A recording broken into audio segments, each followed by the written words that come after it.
Hello everyone, and welcome to my channel. This is an educational channel, and we're trying to educate you on great theories of everything, all encompassing theories, grand unified theories, magnum opuses, tour de forces, and earth-shattering discoveries from obscure sources, things that have been suppressed. Probably don't know about them unless you've done a lot of digging, and but if you did, they would change your life in ways that would positively affect your spiritual, mental, and physical health, your personal sovereignty. And we're doing another Bible decode here today, number 324, mostly focused on the New Testament, and mostly focused on the suppressed theory of the Roman origins hypothesis for the New Testament, which has been out there really since way back at the time it was written, back in the 70s, 80s, 90s AD, and all the way up into the 130s AD. It was a long-term program by the Romans, in particular this family called the Pisos, and the idea was as a psychological warfare against the Jews. The Jews and the Romans had been feuding. The Romans had more or less conquered that area where all the Jews lived there in Samaria, Galilee, Judea in 63 BC. And for over 100 years, the Romans had to put up with the Jews fighting back, revolting, insurrecting, and terrorizing, along with actual wars, which culminated in the 66 to 73 AD war. It's known as the War of the Jews. And in that war, the two main generals for the Romans were General Vespasian and his son General Titus. They eventually became the new emperors starting in 69 AD, and they were known as the Flavian emperors.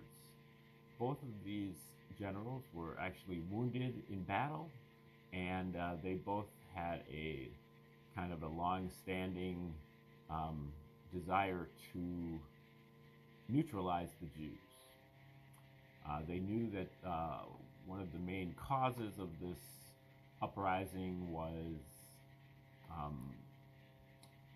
self-proclaimed messiahs, Jewish messiahs, who believed that they were, were the Messiah, and that the purpose of the Messiah was to help the Jews overthrow the Romans, as predicted in their Old Testament books. And so the Romans decided instead to propose a story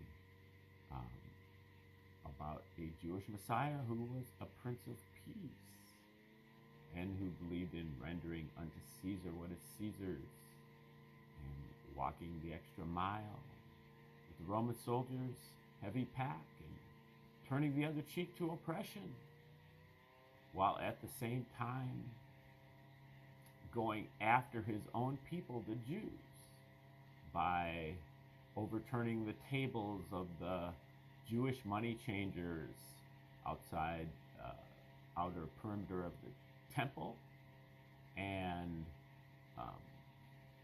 cussing out the Jewish merchants selling small animals for the sacrifice. Now, most Christians look at that and they think that Jesus is being a rebel, and that he's getting rid of the money from the temple. Maybe. But it certainly suits the Romans' interests. And then as you move further into the New Testament, then you get into Paul. Paul is even more pro-Roman and even more anti-Jew than Jesus is. Neither of them ever do a damn thing against the Romans throughout, but they do plenty of things against the Jews, almost as if they were written by the Romans.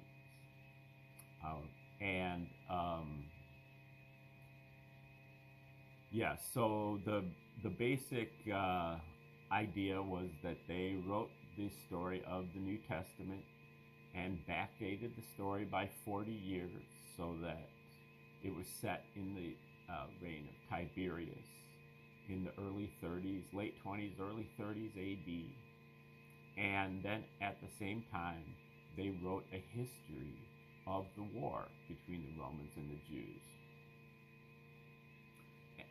And that is called War of the Jews by somebody named Flavius Josephus.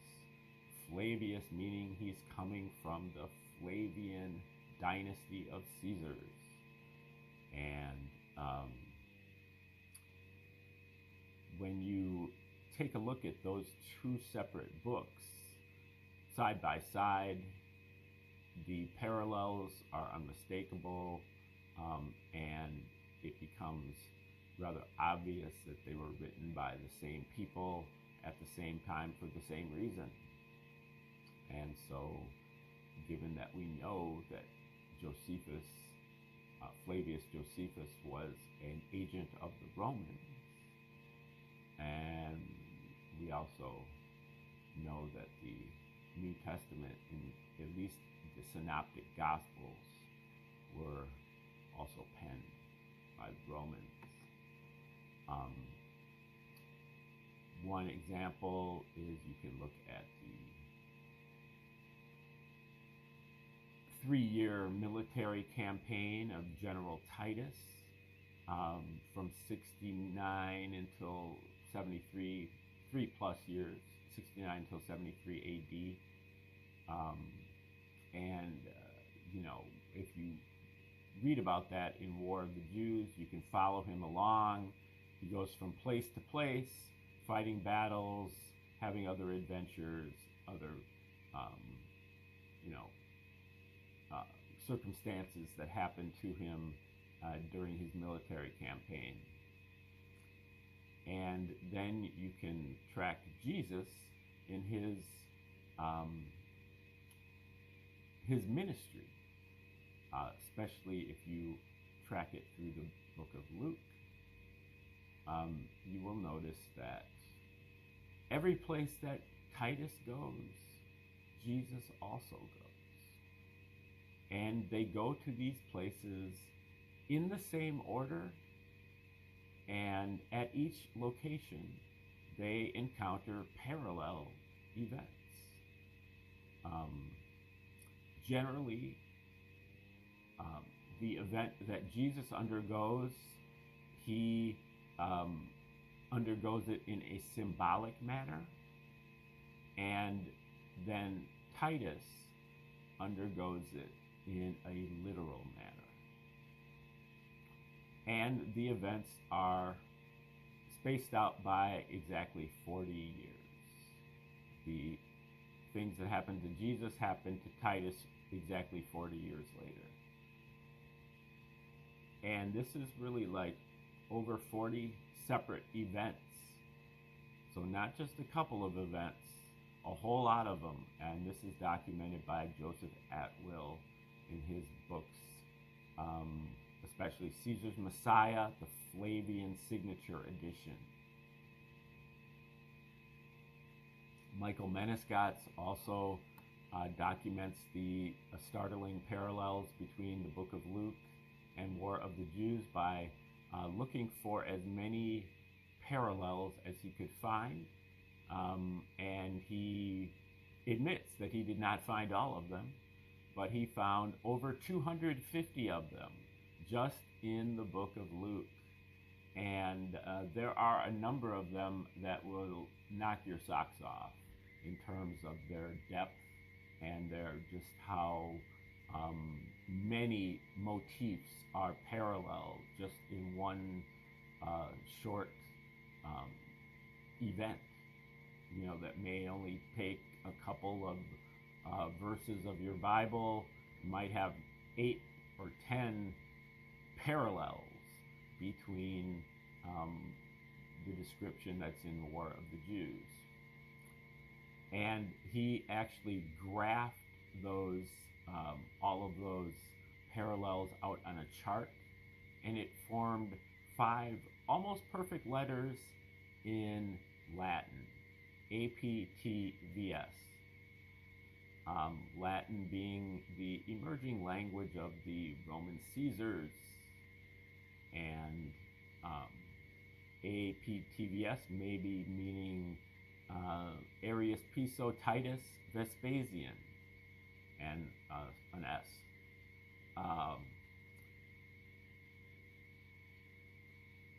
Basically, the idea is that the Romans wrote the book of Luke and then they signed their name to it so that you will someday be able to discover it. And I don't believe they thought it would take 2,000 years, but given that the Piso family, their descendants were pretty much in charge all throughout, with Roman emperors and popes, that they kind of concealed the secret and made it almost impossible for people to broadcast that secret through terror, inquisitions, and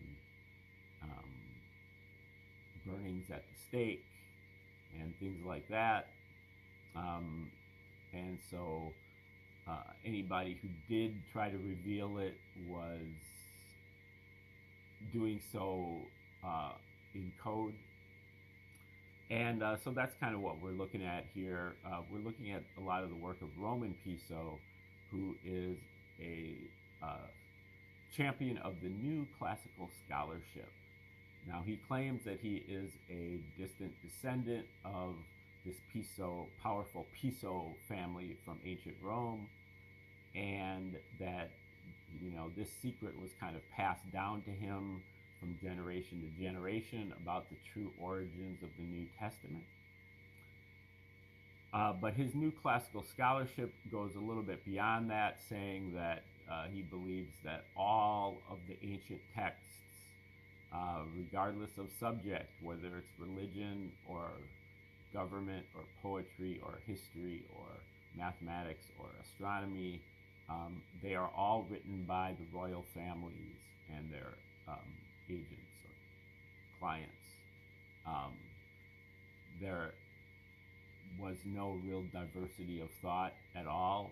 It was all coming from up top, the pharaohs or the Caesars or the kings, and they wrote under a ton of different pseudonyms or aliases because they wanted to make it look like there was some type of diversity of opinion.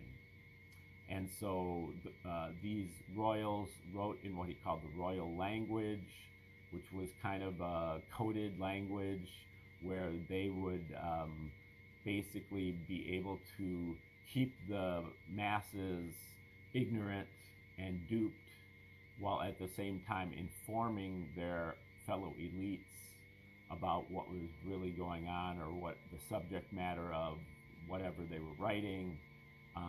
And they would use various methods or ciphers for encoding this language. Many of those things are used both in the New Testament and in the works of Josephus. This is an overwhelmingly devastating theory because it demolishes not only the New Testament and the story of Jesus, but it demolishes Josephus, who is one of the main sources for ancient history among almost all ancient historians. And it also demolishes a lot of the other ancient work that's out there, if not all of it. that it's all a psychological operation. They're not trying to get at the truth. They're trying to deceive the masses and write in code. So unless you're trying to decode these things, they are somewhat useless. And then it also destroys a lot of the literature that has come down to us from the last 400 years, including people like Shakespeare, Emerson, Tolstoy, and many of the greats of literature. All of what they were writing about was the fact that the Romans were the authors of the New Testament, and they wrote in code for you to be able to figure it out. And so, that very much changes your perspective if you're reading Shakespeare and you recognize that every last one of his plays, actually it's a woman, but every last one of her plays was a expose about how the Romans are the true authors of the New Testament, and an attempt to fight back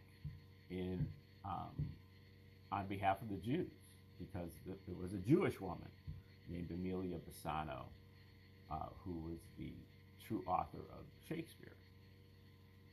That is what Joseph Atwill gets into in his book, Shakespeare's Secret Messiah. John Hudson also gets into it in his book, Shakespeare's Dark Lady. Roman Piso also acknowledges that Shakespeare was one of the many authors for this to appear. And there have been many authors in the present day that have uncovered the truth that Josephus is the true author of the New Testament, including Joseph Atwill, Michael Menescott, Henry Davis, James Valiant, Cliff Carrington, Ralph Ellis, Laurent G. something French, and I think I'm forgetting a couple, Abelard Reuchlin, and Bruno Bauer, going all the way back to the 19th century at the University of Berlin, Sir Ronald Syme at Oxford in the early to mid 20th century, as well as James Valentine Hannay and the people at the Encyclopedia Biblica there at Oxford in the early 20th century. They all knew this. And another thing that most scholars knew up until fairly recently was that the prophecies that Jesus makes in the New Testament, given that it was backdated by 40 years, they're not prophecies at all. They are statements of fact that look like prophecies, and they're actually statements of history that look like prophecies. And Jesus predicted in the New Testament that Jerusalem would be utterly destroyed. Not two stones will lie upon another, or some language to that effect, and that would be the sign of his second coming. And of course, the person that is responsible for the destruction of Jerusalem was General Titus. And so that means that General Titus is the second coming of Jesus. And that all of you people who are waiting for second coming as written in Revelation are waiting in vain, because it's already happened almost 2,000 years ago. And that the book of Revelation is all the imagery in the book of Revelation is mainly a copy of the descriptions given by Suetonius, the 2nd century Roman historian, in his description of Domitian, Emperor Domitian's throne room in his book called The 12 Emperors. And everything that he describes in the throne room of Domitian are the contents of the descriptions of the imagery in Revelation. Now, according to Roman Piso, the book of Revelation was written in a much later period, about 135 AD, and it was written by one of Arius Piso's sons, named Julius Piso, who was kind of opposed to the family business of psyoping the public and through literature. And so he wrote Revelation as a reveal of the true authors of the New Testament. So you might be able to get some value from Revelation by trying to decode it as to the true author of the Gospels, in particular, his father, Arius. But if you're looking at it for its value in determining the end of the world, you are wasting your time. This is all according to Roman Piso. Now, what we ended up with yesterday is we were all discussing the all of the Caesars that have been included in the New Testament. We did not quite get to the end. I think we covered about 15 Caesars, but we did not cover all of them that are referred to in the New Testament, usually in some kind of code, as some kind of offhanded reference to some person in the audience, or something like that in the book of Acts, or in one of the Pauline epistles. And we're coming now to Emperor Hadrian, who was the emperor from 117 to 138 AD. And he goes under the name of Publius in Acts 28:7. Now, just keep in mind that as you go through your New Testament and you're looking to decode, everything is fair game. Everything that kind of doesn't follow the narrative, if it seems like it's just an offhanded comment or a tangent or an aside, that's not what they are. They are coded messages. There aren't any asides or irrelevancies in this work. Everything has meaning, but whether you can decode it or not is another matter. We're going to demonstrate this as we go through the book of Luke.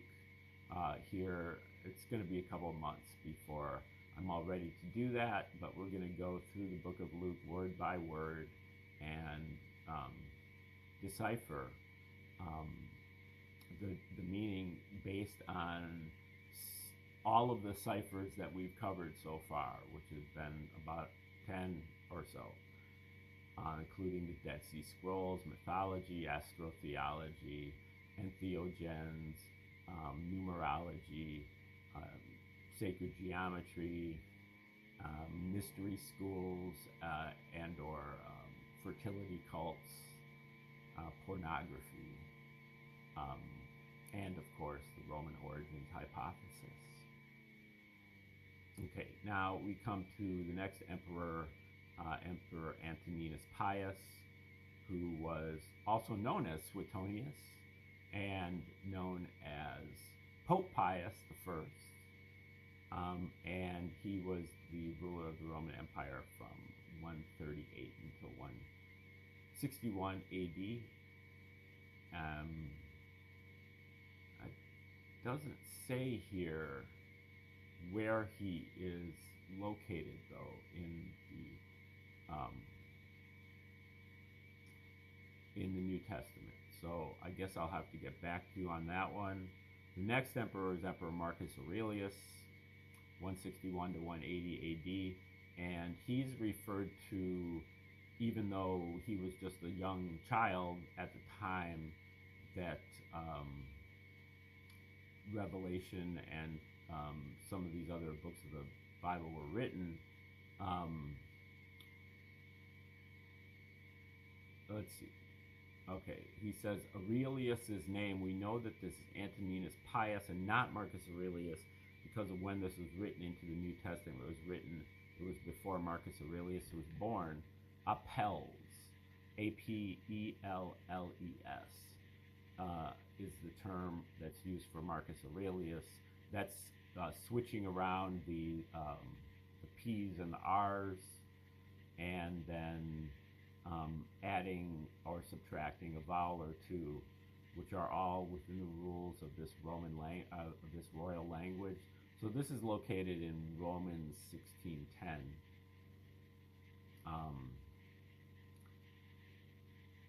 And he was added into the New Testament before he became emperor, probably when he was just known as Suetonius. Then we get to Marcus Aurelius, the son of the person who was known as Timothy, Greek word for precious.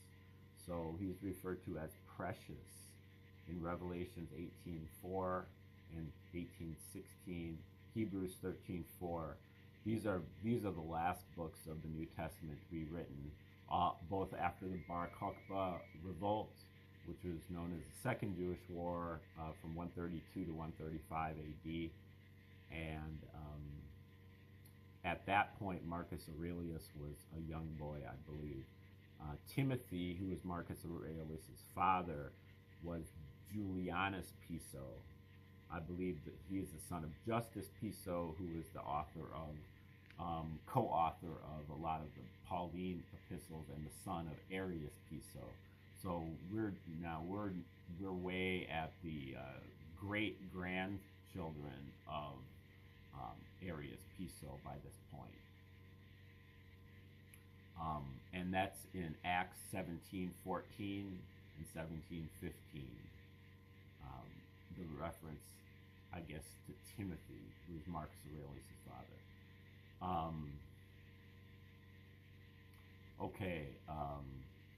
Well, it says Aurelius' father was M. Annius Verus, but known as Timothy.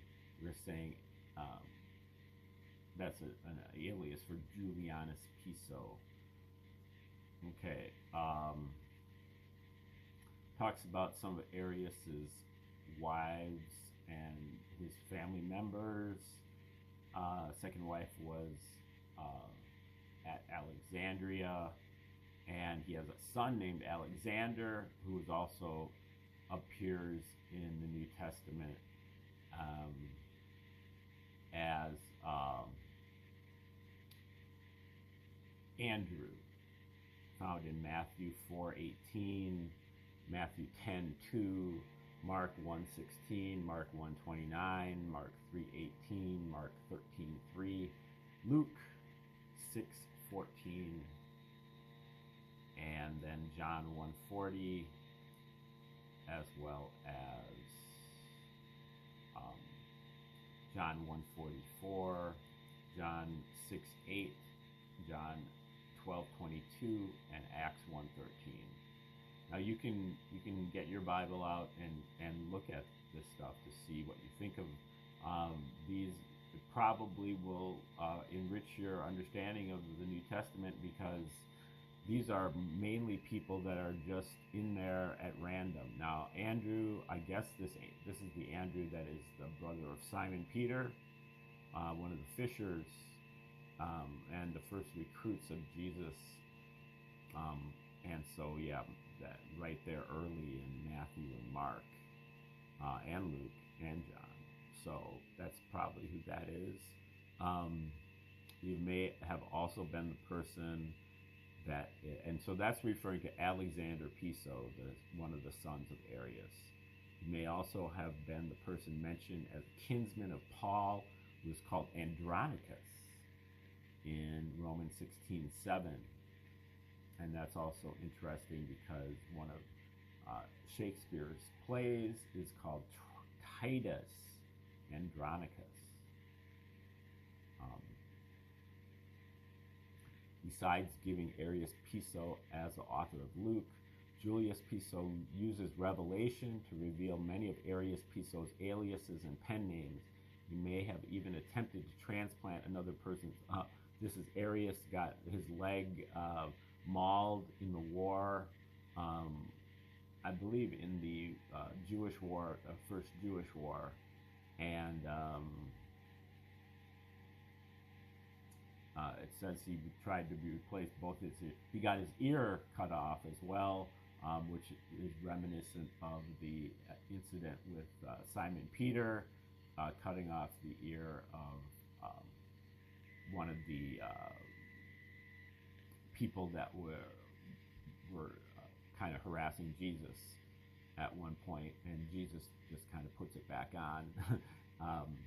But that actually happened to Arius Piso when he tried to kill Emperor Vitellius, and it didn't stop him from killing Vitellius.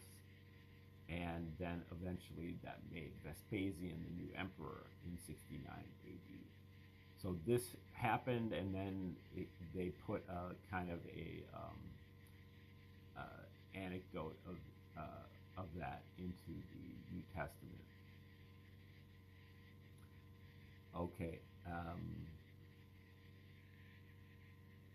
and he talks about that as a pun of that was kind of physician, heal thyself. And then they do talk about Galen, the famous physician who was a 2nd century Roman, a descendant of Arius Piso, living during the time when Marcus Aurelius was emperor. And apparently he would inherit the notes and journals. He may be appearing there in Luke 4:23. That doesn't seem to make a whole lot of sense, though, because that Luke was probably written in the 80s AD. So, not sure. Let's see. Revelation 13:12, the first beast whom was healed of its death wound. So these are all kind of references to Arius Piso by his son Julius, who was not down for this psychological operation. And let's see, yes, so Arius had his leg crushed under the weight of a horse during this war. But the Jews, the Pharisees, captured him and put him in prison, it says, according to Piso. It appears that they were the ones to have had compassion upon him and wanted him to recover, maybe just so they could question him.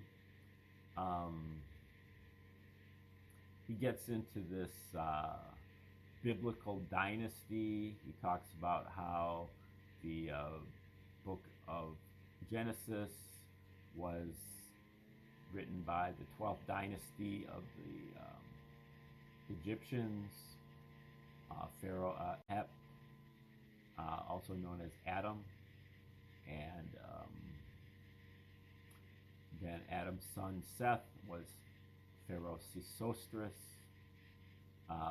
That's beyond my purview, and I think that's, could be possibly correct. I think that the Old Testament has more of a Sumerian origin, although it could be both. And but regardless, it is plagiarism. The account in Genesis is the same as the account in many, many other sources that are much older than the Bible. All of the Babylonian and even Assyrian and Sumerian stories are hundreds, if not thousands of years older than the Old Testament.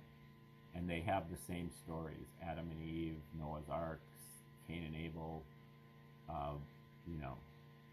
all the way up at least until Abraham enters the scene. So it's kind of laughable that both Jews and Christians would put credence into the book of Genesis when they could actually go to the source, closer to the source, and read stories that are the same but are much older and in general more detailed. But instead, they regard those stories as being mythologies. But the story that copied those stories, they regard as true. So go figure that. Okay, so we're talking about Ronald Syme and Abelard Reuchlin on determining identities of ancient royal authors.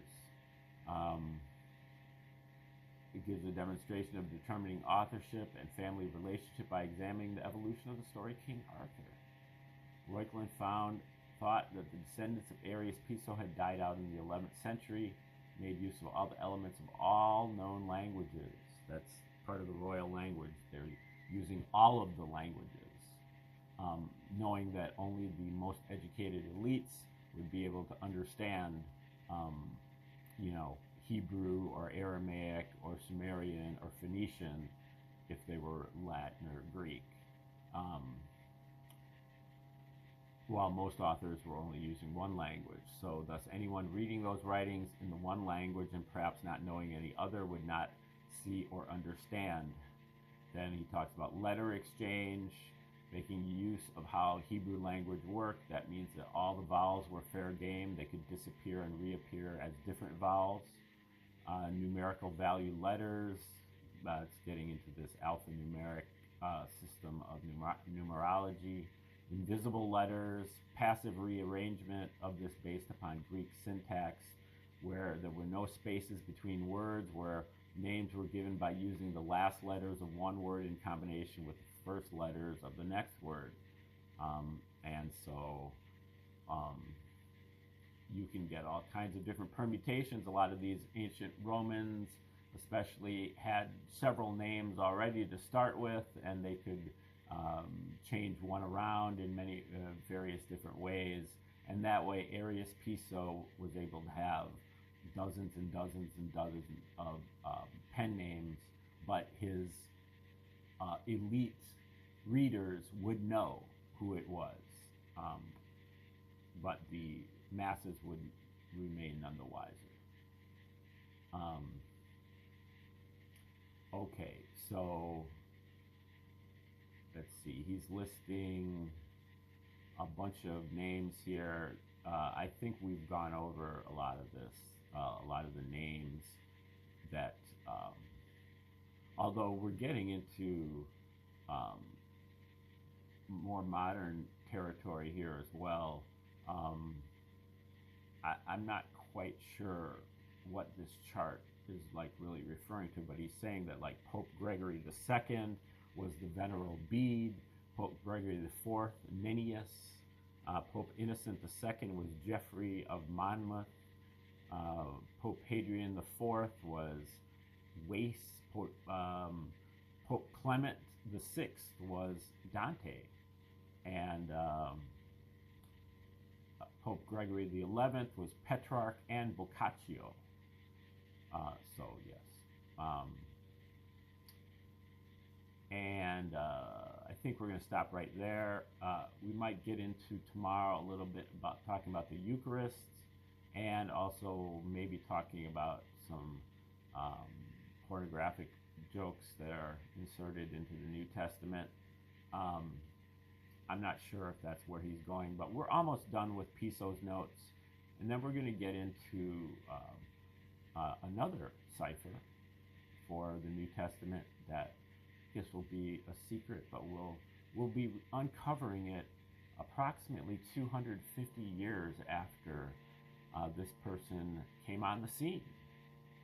And so in honor of 2026, we're going back to 1776.